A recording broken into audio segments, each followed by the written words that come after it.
E20 petrol అంటే 20% ethanol, ethanol, 80% petrol కలిపిన fuel. భారత ప్రభుత్వం 2025 వరకు దేశవ్యాప్తంగా E20 పెట్రోల్ను అమలు చేసింది. దీనివల్ల కొన్ని ప్రయోజనాలు ఉన్నప్పటికీ కొన్ని కింద E20 పెట్రోల్ వల్ల వచ్చే పూర్తి సైడ్ ఎఫెక్ట్స్ తెలుగులో వివరంగా ఇచ్చాను. 1. మైలేజ్ తగ్గడం. E20లో ఎథనాల్ ఎక్కువగా ఉంటుంది. ఎథనాల్లో శక్తి, ఎనర్జీ పెట్రోల్ కంటే తక్కువ. అందువల్ల కార్లు, బైక్ల మైలేజ్ 2%, 6% వరకు తగ్గొచ్చు.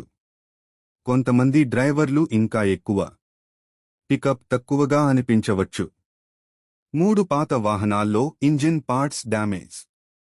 ఎథనాల్ వల్ల కొన్ని పార్ట్స్ పై ప్రభావం పడొచ్చు. Rubber hoses, fuel pipes, O rings, plastic components. గాలిలోని నీటి తేమను ఆకర్షిస్తుంది.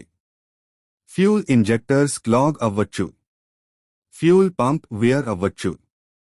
కార్బురేటర్ బైక్స్లో ఎక్కువ సమస్యలు రావచ్చు. 6. పాత కార్లలో స్టార్టింగ్ సమస్య. కొన్ని వాహనాల్లో కోల్డ్ స్టార్ట్ సమస్య, ఎంజిన్ నాకింగ్, రఫ్ ఐడ్లింగ్ ఇవి కనిపించే అవకాశం ఉంటుంది. ఏ వాహనాలకు సమస్య ఎక్కువ? ఎక్కువ ప్రభావం ఉండే వాహనాలు. 2017 ముందు తయారైన కార్లు.